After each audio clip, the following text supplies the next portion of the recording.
Portraying mental illness to an audience is not an easy feat. After all, not every audience member is going to have that lived experience. They may question, why didn't they just try yoga and worry about the perils of prescription meds? The truth is that mental illness doesn't make for good entertainment. For a long time, films breaching the subject of mental illness and mental health treatment were few and far between. They were worried about the audience's perception, or more accurately, they were worried about the ability to make money. During the Hays Code, the subject was barely touched, with the snake pit being an exception. In 1975, with the release and success of One Flew Over the Cuckoo's Nest, it gave Hollywood more of an incentive to produce films that discussed mental illness and psychiatric hospitals. In came I Never Promised You a Rose Garden, a film that people were trying to get produced since 1967, a few years after the source material's publication. In today's video, we are discussing I Never Promised You a Rose Garden's approach to girlhood and mental illness. Adapted from the book of the same name by Joanne Greenberg, I Never Promised You a Rose Garden made changes that the author didn't approve of. They removed the cruelty that Deborah suffered at the hands of anti-Semitic patients and all references to Judaism. Greenberg said they did this because the producers were terrified. Greenberg is also quoted as saying that the characterizations of mental illness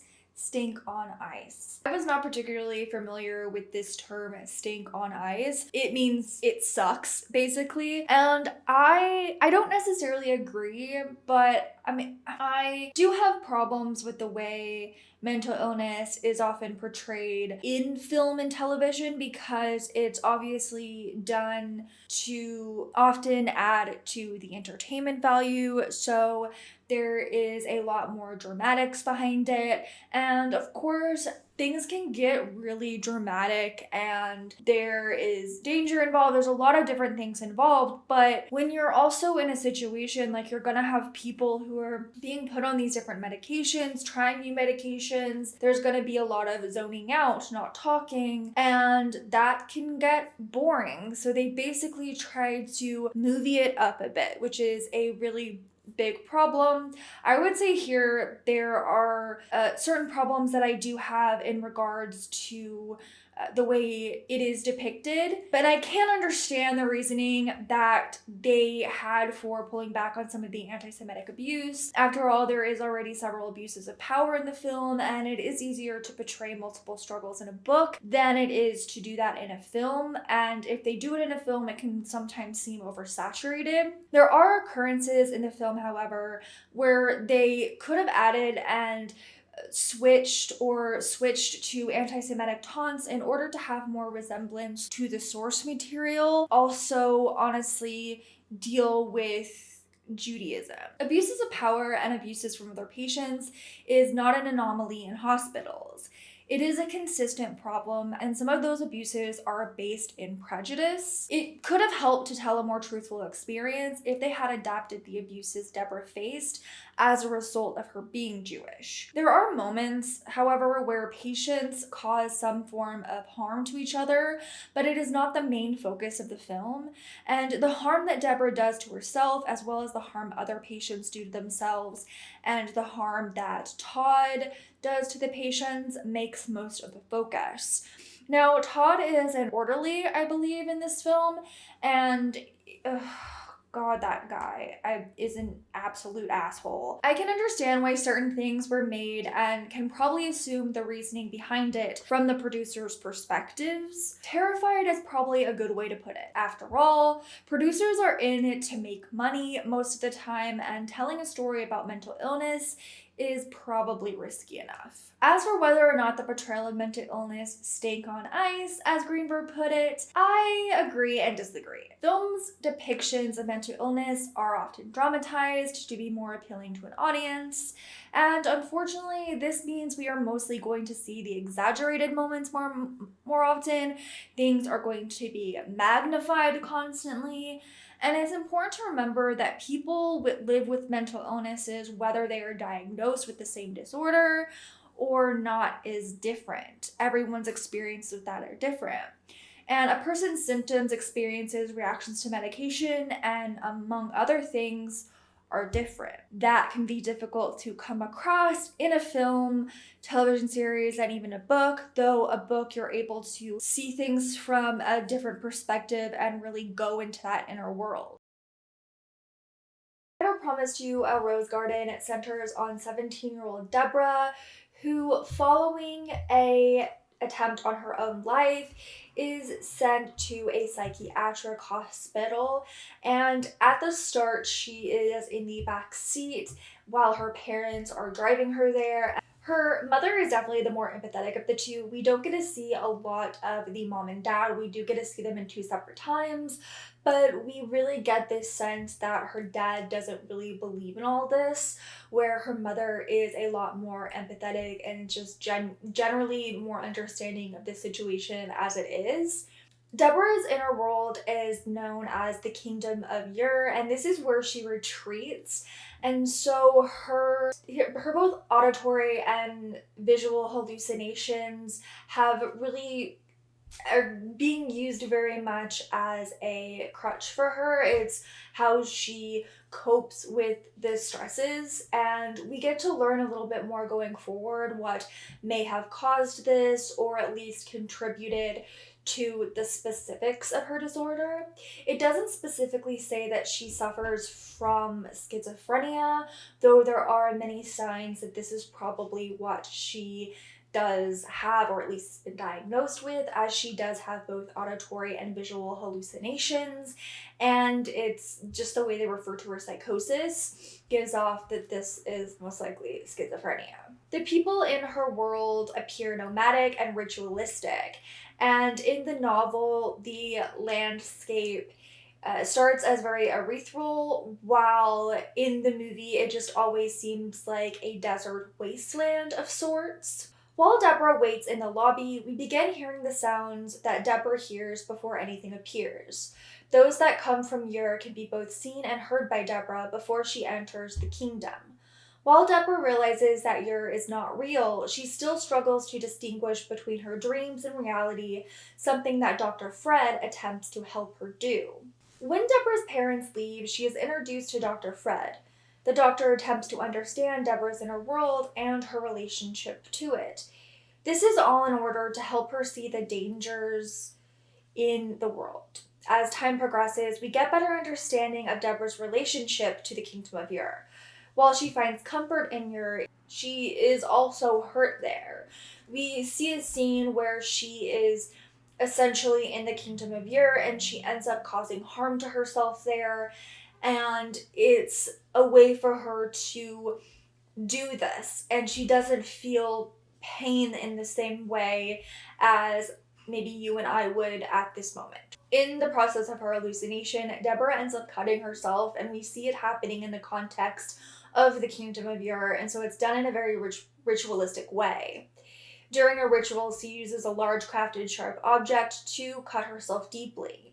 I do think it would have been really nice to see the Kingdom of Ur in its more ethereal state, because we get to understand a little bit more why this is enticing to her and where she feels that it helps her, where I think it would have been nice to see it gradually turn into the wasteland that it always is seen through the film, and how that ends up changing as her walls start to break down and she is being treated for and being responsive to the treatment for her illness. Todd, an orderly at the hospital, is abusive to the girls, going so far as to slap one several times while she is strapped to a bed and manhandle Miss Carroll, played by Sylvia Sidney.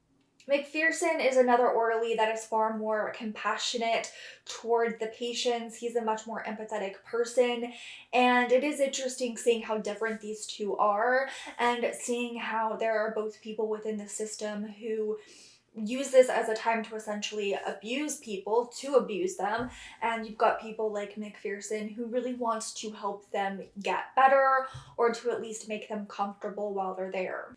And Deborah ends up actually referring to McPherson and talks about him, that she likes him and that he treats the patients like they're people.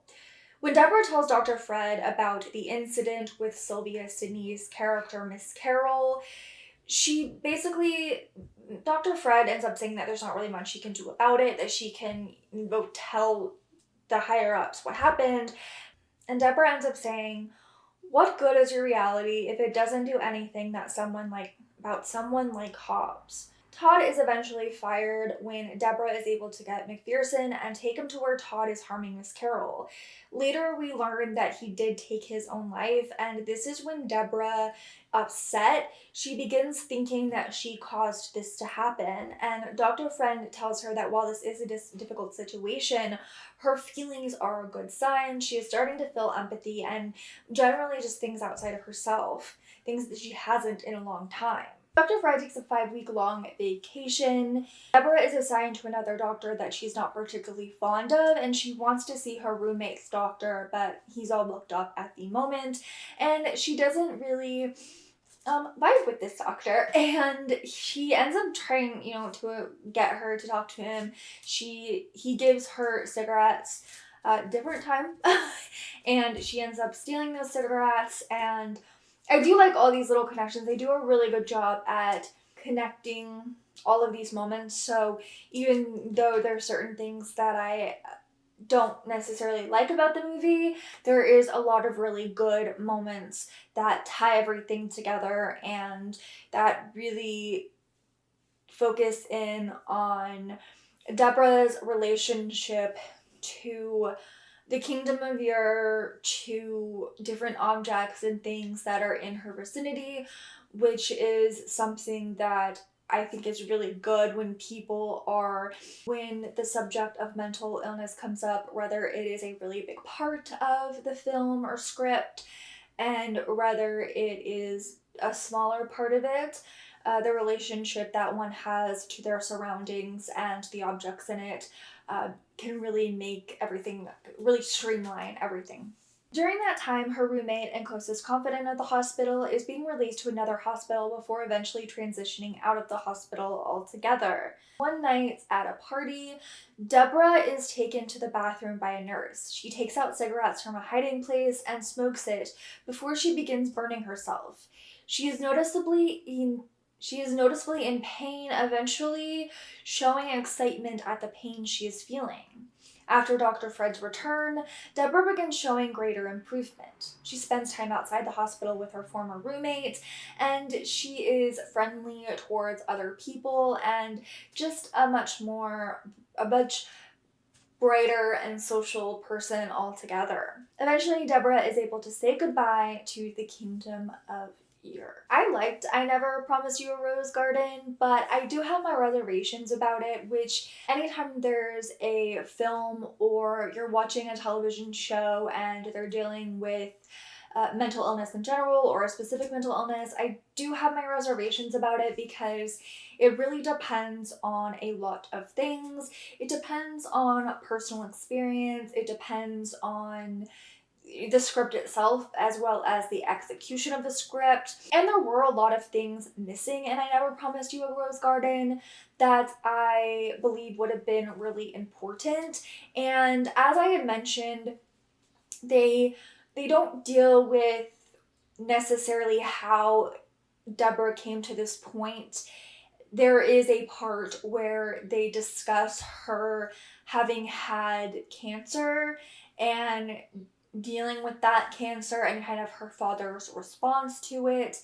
And I do wish we had a little bit more time with her and Dr. Fred, especially since that's such a focal point of the film. I do think they could have shown that a lot more. And as I had previously said, with the Kingdom of Ur, it would have been interesting to have the place start ethereal in the way it did in the book and then become more of a wasteland as it goes on, so we could visually see the change that is happening in Deborah. And there are many different ways to do this, but since the Kingdom of Ur is present here, it would have been better to have that. And the film did fail in that respect, or it did have a lot of great points with the Kingdom of Ur, I think, but it just would have had a much better payoff had they done what they did in the book. This film did a pretty good job at establishing Deborah's relationships with her parents, especially since we only see them twice throughout the whole film. We see them at the beginning and one time when they end up visiting her, and we do get to see that her relationship with her mom is a lot better than that with her dad. We also know that she is an only child, and dad just seems very cold and distant, and these little snippets into her life can tell us why, whether it's necessarily a part of her mental illness or just aspects of her personality, why Deborah is the way that she is. I do wish they showed Deborah with her roommate a lot more, since she obviously established a really good relationship with her. It would have been nice to see more scenes between the two of them, so her leaving, we got to feel a lot more of that impact with Deborah. I also like the relationship that she has with Dr. Fred and that there's this closeness between the two, but again, I would have liked more scenes with them together, and I think that would have just solidified the relationships a lot more. In his review, Gene Siskel said that Quinlan was smashing and said that the film spends a lot of time, too much time, telling us about the troubled world of mental hospitals, and the fantasy sequences run on too long and look phony. I wouldn't say they necessarily run on too long. I do think that it feels a bit weird when you show them both in the context of the real world and then her going into that world. I think that it, I personally, it may have been better if the execution of the world was done the same way I, had previously stated, but they may have just done it into the context of the world, and she doesn't visually see them within the world and maybe just hears them, so you can kind of have that lead up to her, what is happening before she goes into the world. Candy of the New York Times reviewed the film. How Deborah, with the help of one remarkable doctor, is eventually able to recognize her own pain and thus come to some kind of terms with her demons is the moving substance of this film that leaves one almost as exhausted as the heroine. He also praised Kathleen Quinlan for a remarkably fine, contained performance as Deborah. There are no mannerisms, no tricks, only a sense of panic barely contained, of intelligence and feeling struggling to break free. I wholeheartedly agree with this take on it because Quinlan's performance was really amazing. There wasn't a lot of overacting there, which can definitely happen when you're trying to portray mental illness, because you want it to seem different than how someone may normally act. And that can lead to overacting and just a bad dramatization of what it is to live with mental illness, which is, I think, what Greenberg kind of felt going into it. But I do think Quinlan gave an incredible performance. She really delved deep into what it is to be a teenager who's struggling, and not only a teenager who's just dealing with normal teen struggles and things that you may struggle with inside the family home, but then what it's like to have a mental illness and to deal with psychosis. Gary Arnold of the Washington Post. Unfortunately, the movie places a premium on shock effects and mawkish reassurances at the price of the authenticity and hard-earned inspirational resolution that distinguished the novel. When the movie Deborah recovers, it seems as inexplicable and even ludicrous miracle. Happy ending for slipshod filmmakers. I get what Gary Arnold is getting at here, though I don't necessarily agree to the extent in which he was saying. I believe that it would have came across a lot better had there been more scenes between Dr. Fred and Deborah, as well as more scenes between Deborah and her roommate. Just the way that things were executed and certain aspects of the script didn't translate as well. And when you're trying to make certain changes and you're really when you're taking anything from a book to screen, there's usually something lost in the translation. Not always. And a lot of times it's how can you adapt and really expand upon this idea, or how can you assure that the feeling of that book and the lesson of that book is adapted, even though we have to make some of these changes? And I find that that's where a lot of things get lost in translation and lost in adaptation. I definitely see that as something that happened here, though I can't say that I don't believe that this ending was not earned.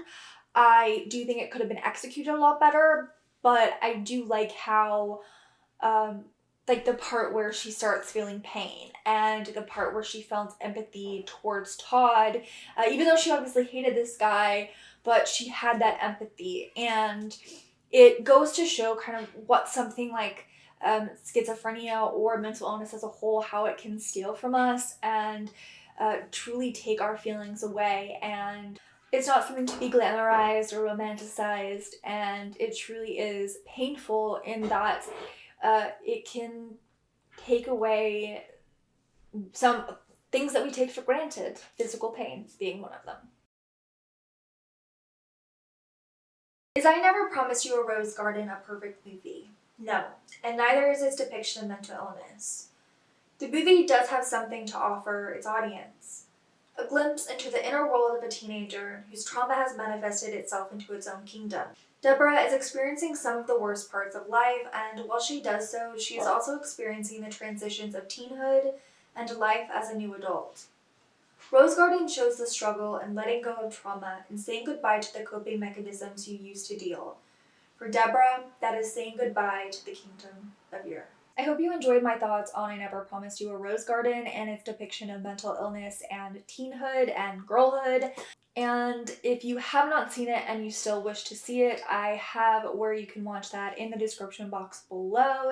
If you have any thoughts on the film, the book, please let me know in the comments below. I want to say thank you so much for taking the time to watch and listen to this video. I know that it's always nice to be a part of someone's day and to kind of see like what people are watching on this channel, and I really like to talk about a bunch of different things, and I try to keep it to movies that are at least older than me, and occasionally something that's not older than me, just depending on exactly what I want to talk about and what I'm feeling, and maybe what other people have recommended me or requested of the channel. So please feel free to put your recommendations and requests in the comments below, and like this video if you liked it. If you haven't already, subscribe and ring that bell to be notified every single time that I post. You will find some past videos in the description box below. I also have playlists if you are interested in those, and if you want me to talk about any other films dealing with similar themes to this one, please let me know. I will see you next time. Bye!